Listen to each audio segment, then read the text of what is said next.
Welcome to Concord Matters, a show seeking for concord, agreement in Christian confession. Concord mattered to Jesus and Paul, and so it does to us also. Spend these next 60 minutes as we talk matters of Concord. Concord Matters, a program produced by the Christ-centered leader in confessional broadcasting. Worldwide KFUO. Online at kfuo.org. And welcome to Concord Matters, the show where we seek to be of one mind, that is the mind of Christ. And to do that, a couple of Christ-confessing Concordians confer with the Book of Concord to conform what we believe, teach, and confess according to Scripture and our Lutheran Confession of the Faith. On today's show, we're going to discuss why Concord matters for the Incarnation of Christ. I'm your host, Pastor Sean Smith, pastor of the Evangelical Lutheran Dual Parish of Emmanuel West Point and St. Paul's Wine Hill in Southern Illinois. And my companion confessor in conversation about this matter today is the Reverend Dr. Karl Fabrizius. He is the pastor of Our Father's Lutheran Church in Greenfield, Wisconsin. Pastor Fabrizius, welcome to Concord Matters. Thanks for having me, Pastor Smith. Well, it is a great pleasure to have you on Concord Matters and to talk about the Incarnation of Christ, especially as this week we will celebrate the great feast in the church year, the Nativity of our Lord, or Christmas. And as we look at the theme of the Incarnation of Christ today, I want us to focus in on what I've really wanted to do in this series, which is to answer the question, what is it to be a confessional Lutheran with regard to various topics and themes that we look at? That we would look at and be formed, of course, by Scripture, and then also our faithful teaching of Scripture as reflected in our Lutheran Confessions, the Book of Concord. That this would then all be reflected in our faithful confession and in what we do in our church services and in the living of our Christian life and faith. And so hopefully that's been coming out in this series of all the various topics and themes that we've looked at, from why Concord matters for the care of souls and for worship, and for how we think about the architecture and art of our worship space and all the other themes. And last week we looked at the advent of Christ with Pastor Stuckwish, and today's show is kind of picking up and developing on that same idea of using the time of the church year that we are in to give us a theme to look at. So again, as we're coming into Christmas this week, and just for the benefit of our listeners, this program and the other regular programs on KFUO will be taking a break for a few weeks, as we'll have special 12 Days of Christmas programming here on KFUO. So be sure to tune in for that. But as we won't have any shows in the actual Christmas season of the church year, I wanted to then take this opportunity to talk about one of the predominant themes of Christmas, and what I think, at least anyway, is also an important theme in the Book of Concord, which is that Christ, the Son of God, took on human flesh, that he became incarnate among us. So as we get going here, Pastor Fabrizius, I'd like to go ahead and start with one of my regular questions in this series, which is, as you serve as a pastor in the parish, what is important to teach people what it means to be confessional about the Incarnation of Christ? Well, that's a broad topic in one sense, but I certainly would say it starts with realizing how important it is that the Word became flesh and tabernacled among us. Pastor Stuckwish actually sort of led into this last week with some good comments on the second article. But what I've found in the parish, particularly in the last 20 years or so, is people need to really understand that the Word became flesh. More and more, they see it as a spiritualization of the Christ almost. And when you do that, it affects your view of the resurrection, the question of the crucifixion. These are the heart of the faith. And it's understandable in this sense. The early centuries of the church were spent debating really the question of whether he was really God in the flesh. And you see it in St. John's Gospel. You see it in the debates of the early Christian church. And you see it in the Reformation, quite frankly, as well. The question of Jesus and his work in the flesh. And the church has to always confess clearly that this is God in the flesh when we talk about Jesus. That affects our life as Christians. How do we face death? How do we go about our daily life of good works? It flows out of understanding that God became flesh and he tabernacled. He lived for a while. He dwelled among us. This is the eternal God who did this. It's not just some nice little story. This is changes and alters everything, because he doesn't destroy the humanity when he takes it on. There's the quotations you have from the church fathers that talk about how the fact that man is not consumed by the divinity, and we'd expect that to happen, but when he comes, he doesn't change himself. He simply takes the manhood into the divinity. A very important thought that we express, I think, best of all in the Athanasian Creed, perhaps, but certainly it's going on in the church fathers. You talk about assuming the humanity again and again in the church fathers. So the Lutherans wanted to be clear they believed that, and we need to be firm in our confession yet today about that. Yeah, and picking up on what you said there, that especially in our modern age and so forth, though it's really been going on for a long time, this spiritualization of Christmas, you said, or I might even put it another way, that it's not even just a spiritualization of it. It's kind of become kind of kitschy and almost cliche among us. We want to hear the Luke 2 reading, and we tend to look to kind of the, picturesque gathering of Christmas Eve services and the Luke 2 reading and all of the sentimentality of the kids dressing up as shepherds and sheep and angels. People really seem to enjoy that, and it is God's word and the true account of Christ's birth, and I'm not trying to degrade the Luke 2 reading or our children learning the story or anything like that, not at all. But it was really striking to me early on in my ministry, and maybe even before I was a pastor, when I was still a parishioner and growing up in the church, but it really stood out to me how on Christmas Day, the celebration of Christ's Mass, what we get is the John 1 reading for our gospel text on that day. And it really just kind of confronted me with this reality of that's really the beauty of Christmas. That's what we may kind of miss, what is there in the Luke 2 reading. But when we're caught up in just the picture of the nativity scene that Luke 2 gives us, we almost lose the fact of what John gives us in his Christmas narrative, which is that the eternal Word of God takes on human flesh and makes its dwelling among us. That just seems quite striking to me and really quite countercultural even. Certainly the broader culture has completely abandoned the reality of Christmas and has just gone to sentimentality of this season entirely. But even there, you can see secular pagans and pop culture who are even comfortable with the nativity scene and even the playing of what has traditionally been considered Christmas hymns as background music at malls and so forth this time of year. But it's always stood out to me that those things tend to just be sort of background sentimentality for the season, even for some who do maintain some loose affiliation with the church. The Christmas Eve service tends to be the more heavily attended service, and that may be for a variety of reasons, but it seems to stand out to me that there's nothing really all that uncomfortable about a baby being born in a stall surrounded by sheep and cattle, and even popular culture is okay with singing about that. But what so many really seem to not be interested in or comfortable with is Christmas portrayed as God coming in human flesh. There's nothing sentimental about that. Now, to be clear, I'm not saying that we should abandon our Christmas pageants or the reading of Luke 2 or anything like that, but it does seem to me that there's something quite striking about how much attention the Luke 2 reading tends to get this time of year, and yet how little attention the John 1 reading gets. Yes, and I think what you probably found too is that they say, Pastor, why'd you read that? They want that Luke 2 thing.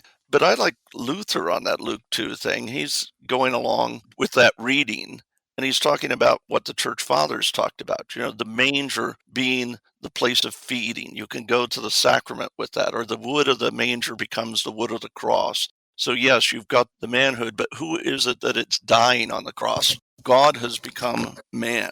He's taken on real flesh and blood. It's God who's adored there. The shepherds come and they worship him. And when the Magi eventually come, they adore him. And in fact, St. Athanasius says in his book on the Incarnation that we are required to adore the human flesh because that's where the Lord and God is. He is right there. And you get this in the church fathers a lot. They're talking about the manhood, but they don't abandon the subject of the fact that he's also true God in the flesh. And I think this sort of fascination with the kitschiness you used as a phrase, I'll go with that, the cuteness of it all. They like the feeling of Luke 2 without really going into the meaning and the depth of it. He's laid in a manger, just like he's wrapped up in the manger. And what's going to happen at the end of the gospel? You get the wood of the cross, and he's wrapped up again. He came to suffer and die, and this is God who came to suffer and die. He came to set us free. This is not cutesy stuff.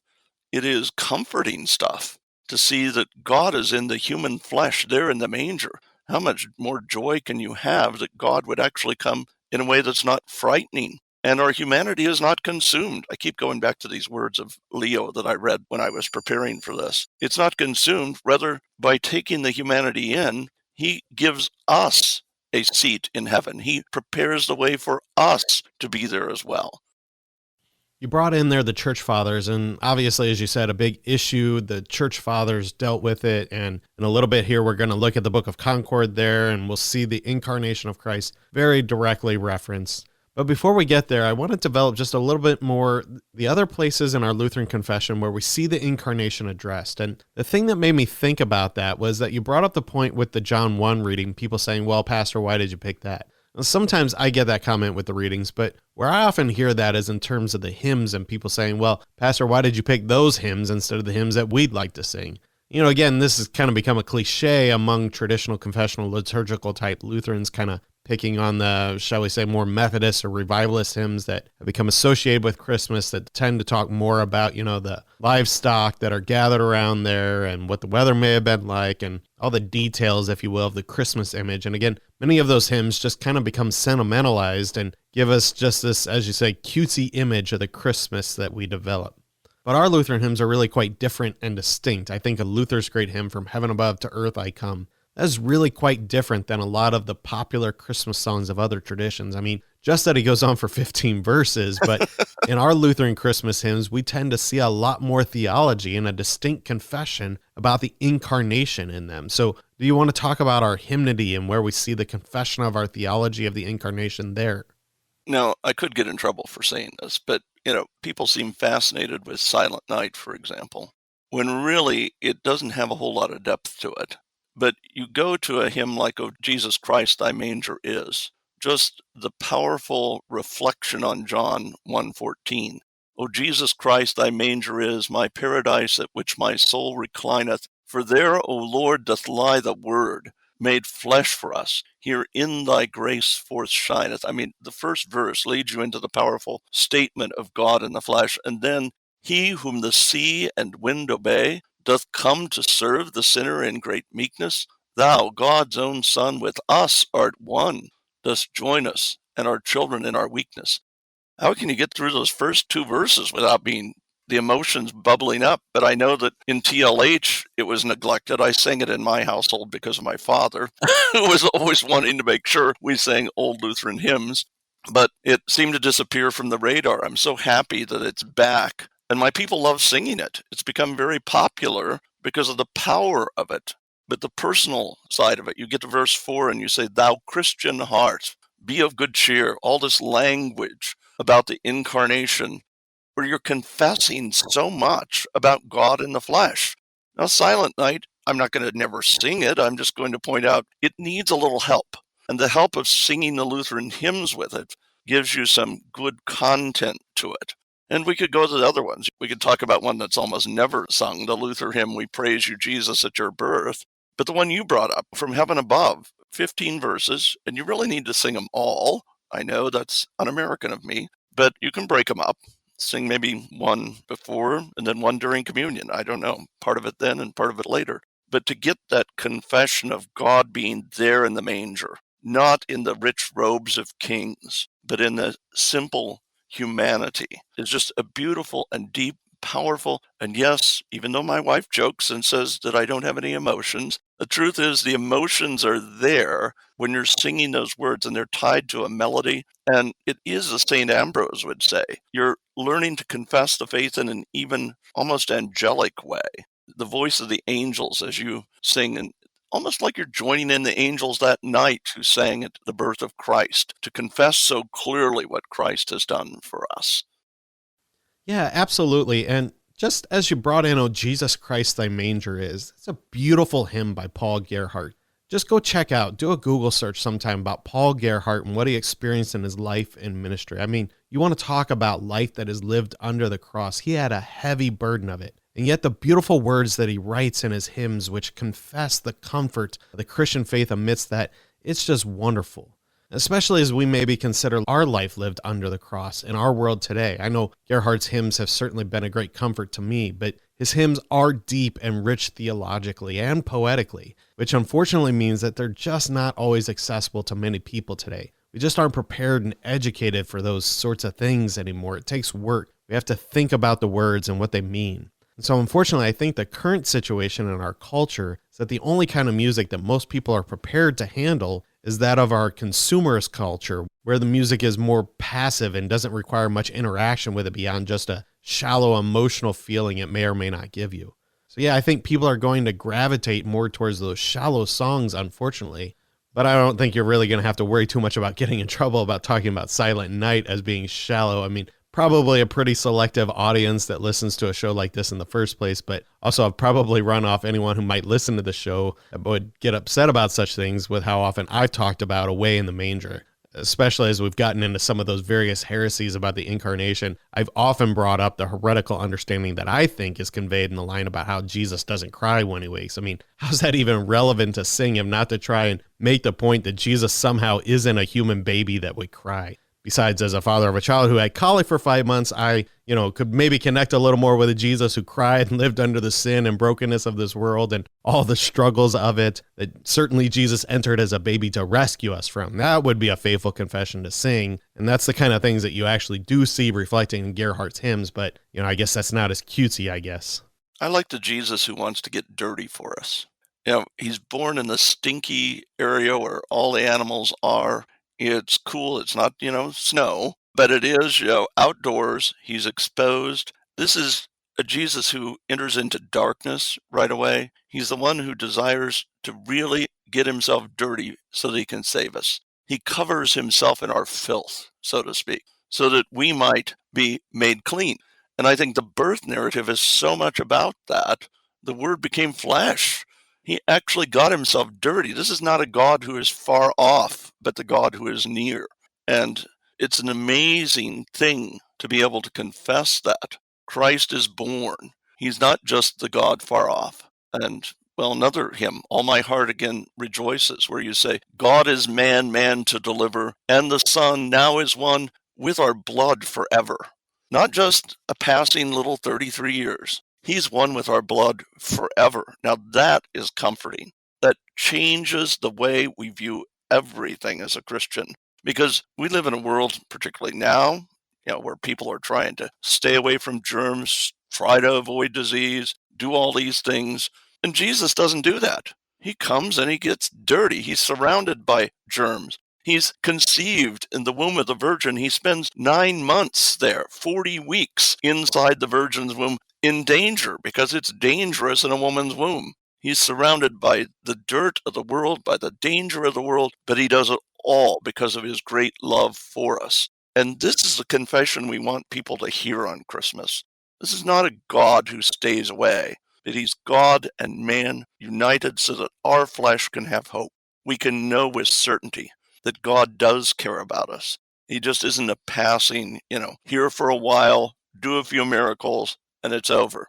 He is with us forever, and he joins himself to us. So as we sing in other hymns, in heaven we're going to see the wounds that will be on his hands and his feet and his side, because they're the marks of victory. But he had to take on that flesh first. He had to become one with us. I think that's a really important point that you just made and really returns us again to kind of where you started us off, how important it is for us in faith to recover the faithful teaching of the Incarnation. Because you just said that confession we hear on Christmas is that we have a God who does not stay away, but who is here with us forever. And so we can know with certainty that God does care about us. And we certainly see that reflected in Jesus' earthly life and ministry as well. I mean, at a time in the first century when everybody stayed away from the lepers, he goes to them and he heals them. That's who Jesus is. He doesn't just sit up in heaven and, kind of look down on us and our sad state and misery in the world and stay far off. No, he's a God of love and mercy who enters into this broken creation. And then while here, he goes up to the lepers. He doesn't leave them in their isolation and loneliness. He comes to them, he touches them, and he brings them into community again. That's a Jesus, as you said earlier, who gets dirty. He comes to the unclean and the outcast, and he is physically with them. I think that's a kind of care that our world certainly needs to know from God today. I mean, COVID has taught us to be afraid of everyone and to stay away because they might be dangerous to us. And our culture wants to keep pastors away from nursing homes and hospitals and to keep people away from churches because they say it's too dangerous for something that they don't think is all that necessary. But at least we crazy Lutherans say that we're not all right with that because we believe in a God who comes to us in a real and physical way. He enters into the mess of this world, even at his own risk, ultimately being crucified for us. And we, as servants of Christ, should follow him in that as well. I don't know, maybe I'm taking this down a bit of a side tangent here, but I was just thinking as you were talking here that when we consider our confession of the Incarnation, that influences how we see God, what he is doing, and how he regards us. And that is going to influence what we care about and believe is important then too. The Incarnation affects everything we do and changes our way of looking at the world. Remember, Christianity comes along believing in the Incarnation, and they do things like pick up children who have just been laid on the roadside to die. It made no sense to people. Then they go and they visit people who are sick with diseases that people didn't want to be around. They went and tried to care for those people. The Incarnation changes the way you look at the world around you. It should anyway, because God came in this human flesh of ours. It means something. Of course, we should have known that from creation, where he gives everything into the hand of male and female. But to verify that, he becomes man. He joins us in this creation. He's like us in every way except without sin. And so all this he does for us men and for our salvation. It's just a wonderful thing. In the Nicene Creed, there is that part where traditionally you hear, and was made man. And you reverence in some way at the altar. You recognize just how amazing that is, that he actually became one of us so that we could share in the divinity. I mean, he goes and he stands in line with sinners, with John the Baptizer, and has water poured over him. Why? So that our flesh can receive the Spirit who dwells over his head there at the baptism in the Jordan. This whole thing of touching the bier of the young man of Nain, that was making himself unclean, but he gives life to the young man. The woman who has the flow of blood for 12 years, that again is the unclean being made clean. His desire for us is always this compassionate love that drives him and in turn drives the church, each one of us. Absolutely, well said. And just a few minutes before break here, I also want to pick up this idea sort of from the other side and develop a little bit more here about why it is important to have faithful confession of the Incarnation. And I say from the other side because in this series, I've tried to follow the pattern of our confessions. And on the other side of the break, we'll be digging into the confessions specifically for what they have for us to confess about the Incarnation of Christ. But in following the pattern of our confessions, especially the formula of Concord, we talk about the positive statements of what we believe, teach, and confess. And I think you've laid out for us really well why it is important to recover a faithful confession of the Incarnation. It influences everything that we do. But on the other side of this, there's sort of the negative statements, the things that we reject and condemn, because that is important for our confession of the Incarnation too, that the denial of the Incarnation could certainly lead us into a certain direction also. I mean, I think you already hinted at this, just a little bit of that, when you talked about those who would leave children to die on the road and would not want to care for those who would have diseases. While positively, the confession of the Incarnation led Christians into acts of care and mercy, it would seem like a denial of the Incarnation is what led some negatively to their conclusions. So again, with just a few minutes before break here, what would you say is important for our confession of the Incarnation that comes from the negative side, or I might say the danger of a denial of the Incarnation? That's a broad topic, but let's just focus on one thing. I think the fact that the Incarnation is really not at the center of people's thoughts has led to false views on two important things. The resurrection of the body is not as strongly enforced. If you don't really see God in the flesh, then the body becomes less important. Likewise, the sacrament of the altar we could talk about also. The question of what is it that we receive at the altar? If God isn't joined to man in the Incarnation, how could it ever be that he's joined to bread and wine? But the Word became flesh, and now the Word proclaims that he is in bread and wine. This is my body, this is my blood. So those are the two main things. Yeah, and once again, I think that is going to be reflected in what we do or do not do. And we're going to see some more of this on the other side of the break as we're going to do some reading from the Book of Concord and talk about how that leads us in our faithful confession of the Incarnation of Christ. So please join us right after this break. You're listening to Concord Matters on KFUO.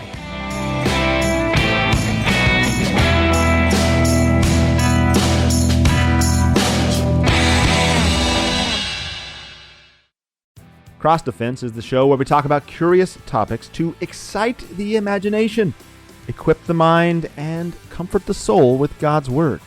Join me, Pastor Tyrell Bramwell, every Monday at 2 p.m. Central on KFUO Radio, or anytime on KFUO.org, or even your favorite podcast app. My friends, our foe is a fierce enemy. Our only defense is Christ on the cross.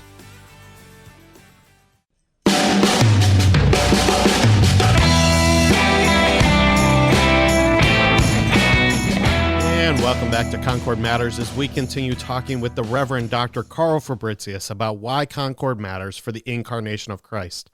And in the first half of the show, we laid a broad overview of how we talk about the Incarnation, important things to think about in terms of the Incarnation of Christ, and we saw where we see that reflected in Scripture and the Church Fathers and our Lutheran hymnody. Great things you highlighted there for us, Pastor Fabrizius, for key places where we see the confession of the Incarnation.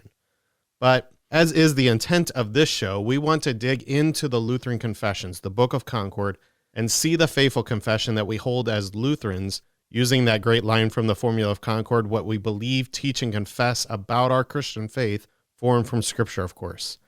And as I use that phrasing, we believe, teach, and confess, I think that is one of the excellent places where we can go to look at here.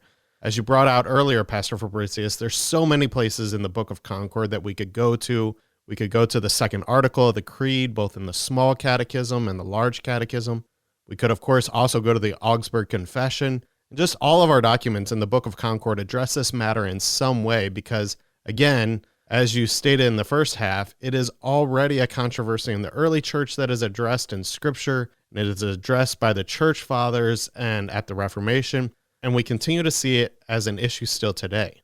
So to look at just one place in the Book of Concord for our faithful confession with regard to the Incarnation of Christ, I think one of the best places to go is the Formula of Concord, and especially the Solid Declaration has some excellent stuff here in Article 8 of the article on the person of Christ. And so we're going to go ahead and read a section from the Solid Declaration of the Formula of Concord. And once again, on this show, we read from Concordia, the Lutheran Confessions, a reader's edition of the Book of Concord, available to you from Concordia Publishing House, the publishing arm of the Lutheran Church Missouri Synod.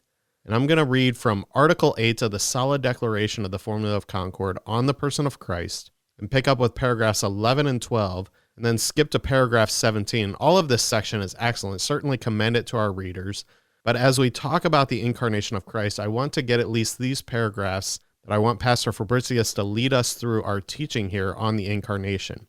So this is paragraph 11 in the affirmative statements of Article 8 from the Solid Declaration of the Formula of Concord. We believe, teach, and confess that now, since the Incarnation, each nature in Christ does not exist by itself so that each is or makes up a separate person. These two natures are so united that they make up one single person, in which the divine and the received human nature are and exist at the same time. So now, since the Incarnation, there belongs to the entire person of Christ personally, not only his divine nature, but also his received human nature. So without his divinity and also without his humanity, the person of Christ, or the incarnate Son of God, is not complete. We mean the Son of God, who has received flesh and become man, citing John 1 verse 14. Therefore, Christ is not two distinct persons, but one single person, even though two distinct natures are found in him, unconfused in their natural essence and properties. We also believe, teach, and confess that the received human nature in Christ has and retains its natural essential properties. But over and above these, through the personal union with the deity and afterward through glorification, Christ's human nature has been exalted to the right hand of majesty, power, and might over everything that can be named, not only in this world, but also in that which is to come, citing Ephesians 1 verse 21. And then I'm going to jump down to paragraph 17 and go through paragraph 19. This is a bit longer, but really excellent to help us in our faithful confession of the Incarnation here. Against this condemned heresy, the Christian Church has always simply believed and held that the divine and the human nature in the person of Christ are so united that they have a true communion with each other. The natures are not mingled in one essence, but as Dr. Luther writes, they come together in one person. So on account of this personal union and communion, the ancient teachers of the Church, before and after the Council of Chalcedon, frequently used the word mixture in a good sense and with true discrimination. To prove this, many testimonies of the Fathers, if necessary, could be quoted. These are to be found frequently also in the writings of our divines, and they explain the personal union and communion using the illustration of the soul and body and of glowing iron. For the body and the soul, as also fire and iron, have communion with each other. This is not by a phrase or mode of speaking or in mere words, that is, so that it is merely a form of speech or mere words, but the communion is true and real. Nevertheless, there is no mixing or equalizing of the natures introduced like when mead is made from honey and water, which is no longer pure water or pure honey, but a mixed drink. It is far different in the union of the divine and the human nature in the person of Christ. It is a far different, more grand, and altogether indescribable communion and union between the divine and the human nature in the person of Christ. Because this union and communion, God is man and man is God. Neither the natures nor their properties are intermingled, but each nature keeps its essence and properties. As far Article 8 from the solid declaration of the formula. All right, so Pastor Fabrizius, go ahead, lead us through what we should learn about what we believe, teach, and confess about the Incarnation from this section of our Lutheran Confessions. Well, I'd like to begin with just that whole two natures, the important terminology of the natures, reminding ourselves that human nature was created good and still is. The problem is, of course, the corruption of our natures. And that has to be emphasized because some people get a little bit nervous about saying that he has the full human nature. No, human nature was intended to be good. It was created good. And it's only because of the corruption of our sin that we see it as it is. So he takes on that nature fully. He takes the human nature into the divine, that communion and union, as the language is. It's a personal union. And it's a mystery beyond human words in many ways and beyond our confession, but they've tried to speak of it. And I like the fact that they use the honey and water thing. It's not like that. It is much more like the glowing iron, where it's still iron, and yet you have the heat certainly there, or the soul and body that are one. Now, I know in this world, people like to act like soul and body are, two different things, or maybe don't even exist, but we confess that biblically. And so it's possible to reach, because of that union and communion, to state plainly, God is man and man is God. Now, when you play this out, jump into another time around the death of Christ, for example, this is why Lutherans can sing a hymn, O Darkest Woe, where you say God himself is dead, because he's both God and man. And people who don't want to say that get in dangerous territory. It's also true that we will say about Jesus that Mary is the mother of God. Now, sometimes Lutherans get nervous about that, but you need to confess that because he is both God and man in her womb. God is man, man to deliver. I keep coming back to that phrase. God needs to take us into the Godhead. We can't get there on our own. He came down to earth from heaven, who is God and Lord of all, to quote another hymn. I'm big on hymns, as you can tell. But they help us get that deep in our conscience, tying the melody to the confession so that we confess the truth about these things. The heresies that he's not really God and man, the heresy that he only seemed to be man, the heresy that God really couldn't join himself completely to man. Even the dangerous position John Calvin took when he said that at the death, somehow only the man Jesus dies. These things affect our overall view. If it's just a man who dies, where is our salvation? We need the God-man joined completely. And if we're going to go to heaven in the ascension, we need the God-man. His human flesh is glorified so that our human flesh can be glorified. It's a wonderful, reassuring thing. And so we look on the infant in the manger and we say, here's the one who created heaven and earth, and he's willing to become this gentle child who cries, who's part of creation, who's, to go back to my earlier phrase, he gets dirty. He had to have his diapers changed. He had the whole thing had to happen. And maybe that's a little bit more than people sometimes want to say because they want to keep him pristine. No, he's not pristine. He's the one who loves us so much, nothing's going to get in the way, and he wants to bring us, screaming and kicking maybe like an infant, into eternal life. And so he gives us baptism, for example, where that infant who may cry and scream about the baptism and may have accidents there while it's going on, that very infant is the one he wants to bring into the kingdom of heaven, and so he became the infant, God and man in one.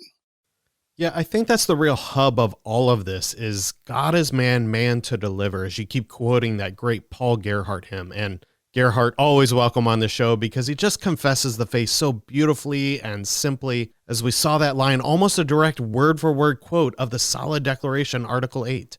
That's where all this comes together. Our confession is not just some dry theology, though to some, what we read from the Solid Declaration, Article 8, may sound a bit dense there. But our confession comes down to that simple point. Christmas is all about our salvation. I mean, that sounds obvious, and at some level, we all know that is what Christmas is about. But again, as we've talked about, I think that just often gets lost in the sentimentality of Christmas or the spiritualization, as you said. But because that Christmas reality is so important for our salvation, that's why we strive for faithful confession of the Incarnation. The person of Christ is related to the work of Christ. And I like how you develop that into other points that we see that play out in the work of Christ, not just his birth as the Son of God and Son of Mary, but also the Son of God on the cross. And I hope I'm not going off into too much of a side tangent here, but I'm glad that you brought in paragraph 12 there, and I'm glad that you took us there to talk about how this matters also for the ascension of Christ. I mean, the fact that Christ ascends in the body and sits at the right hand of power and might over everything, not only in this world, but in that which is to come. I mean, I don't think that gets enough attention. I mean, that's a really powerful and important image for us to also have in view as we contemplate this holy season of Christmas and the incarnation of Christ. That all of it is together from his birth to the crucifixion to the resurrection, his ascension to Pentecost and the ministry of the church and word and sacrament and his coming again in glory. All of it revolves around who the person of Christ is. He is incarnate, God who comes to his people in real physical and tangible ways. And that's our comfort, that's our joy, and ultimately, that's what we're being led to, that God is doing something with our human bodies. And he does that by taking on our human flesh. I found myself reflecting upon this just last week as I was preparing for the week of Christmas and all the services and so forth. I know you said you like hymns. I love hymns too. And as I get ready for services and prepare my sermons, I often go through the hymns, well, because they're often better than the sermons I preach anyway. But I was reflecting on that great Christmas hymn, Of the Father's Love Begotten. And as I looked at it, a line right in the first stanza really jumped out at me this year, where it says, of the things that are, that have been, and that future years shall see. I mean, that's a just powerful line that maybe I've considered before, but when I thought about it this year, I found myself thinking back to when I sang that last year.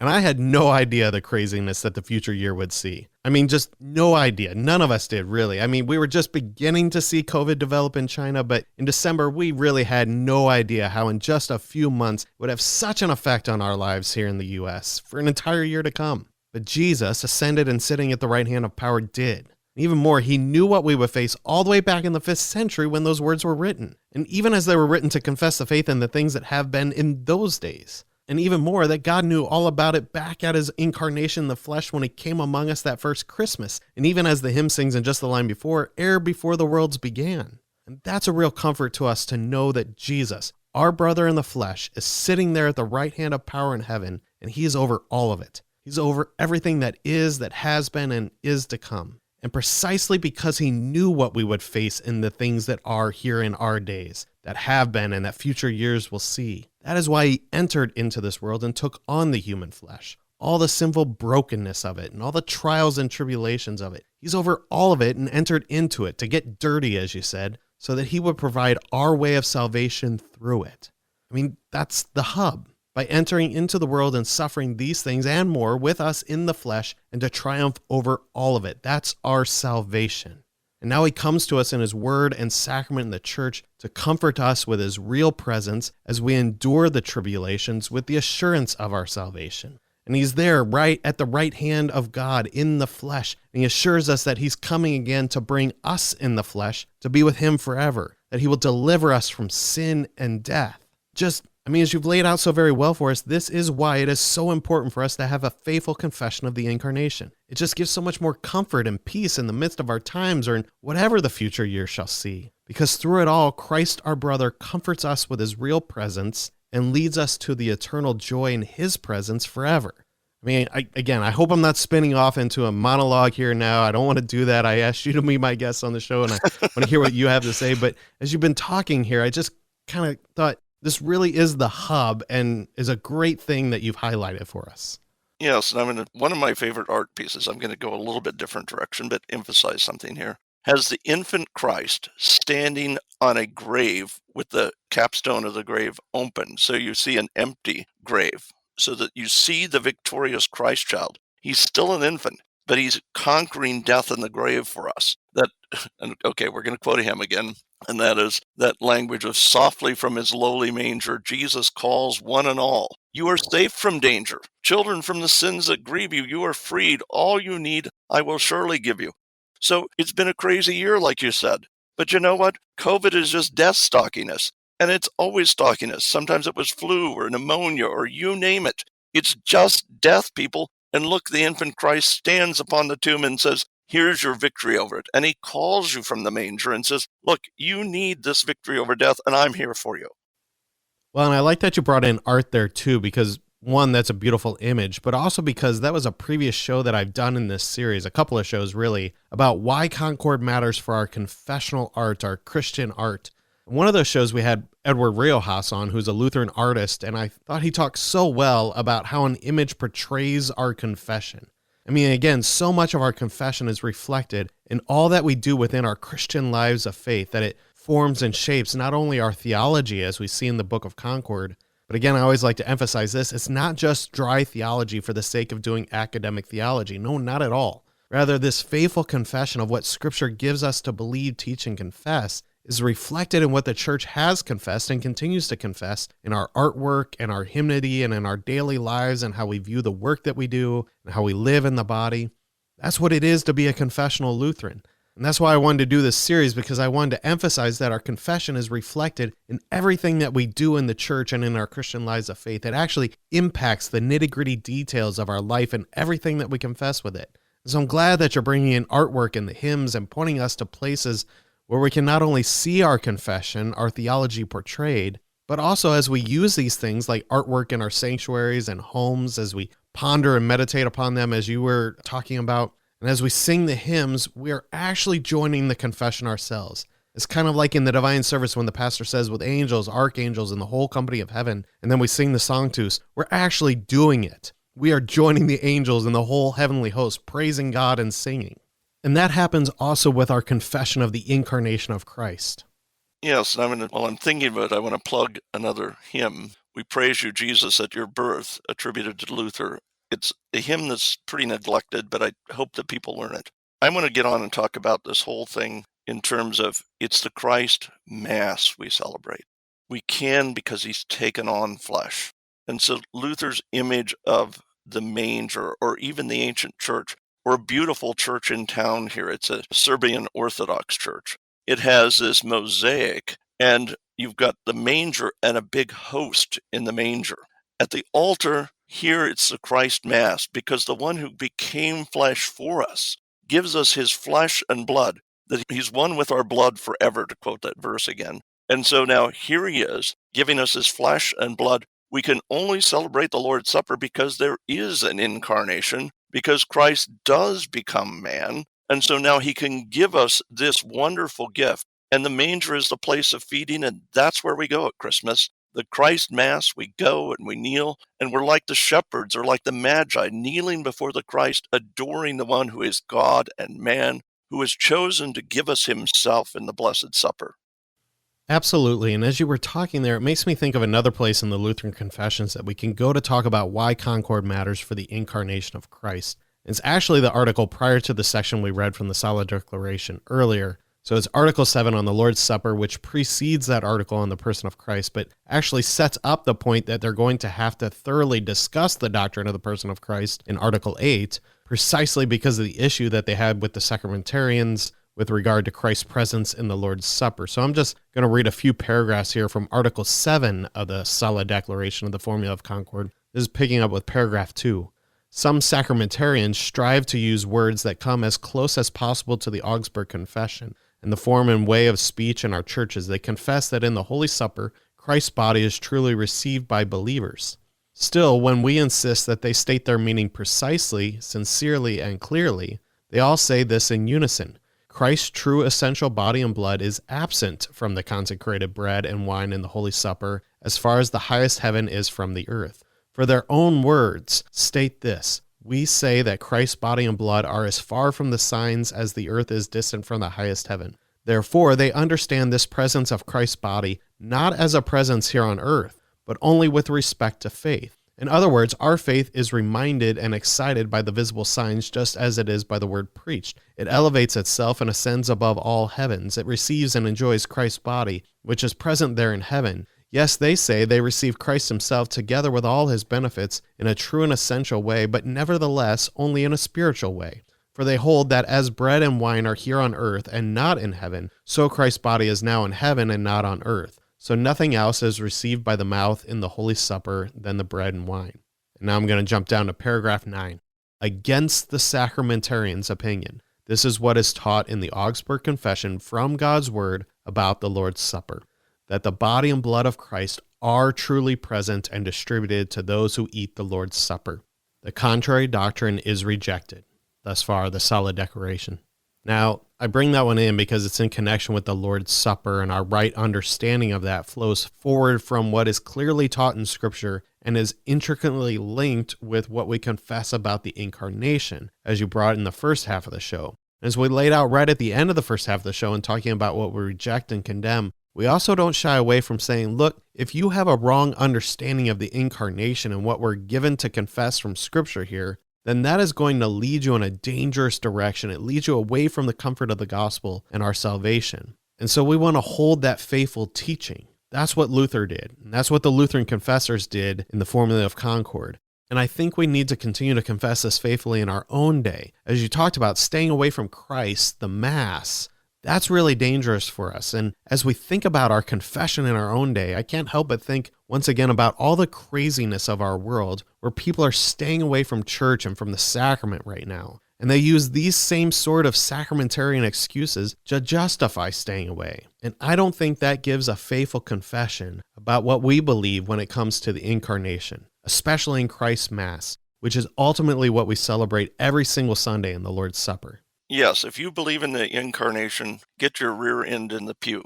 If you believe in the Incarnation, come to the altar, receive the flesh and blood, and confess that he is the one who is your Savior. I just think that's maybe blunt, but it is the most basic confession we make, to stay away from church and to say it's more dangerous. You're still going to the grocery store. You're still going out and about. You're doing this thing and the other thing. Church is not dangerous. Being away from Christ's body and blood, that's dangerous. Luther in the Catechism, makes that statement about you should at least be there 4 times a year. Well, I'm afraid in COVID, some people aren't going to be there even in the 4 times because he's thinking at least you'll go Easter and Christmas and the Ascension. But no, we can't go. It's dangerous.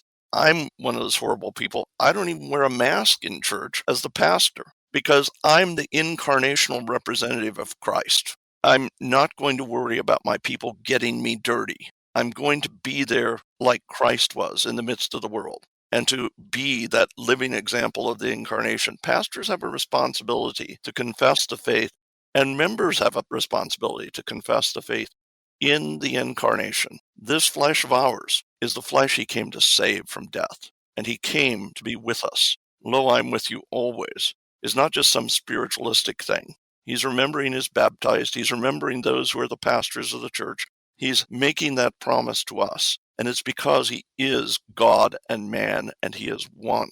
And we need to realize we've strayed in a real dangerous and embarrassing thing. I had a conversation with somebody who I won't name, but basically they said this may be the most embarrassing time in the history of the church, that people are using a disease to stay away, when in fact, it's precisely the reason we need to be in church. And we need to confess to Christ, and we need what he has to give us.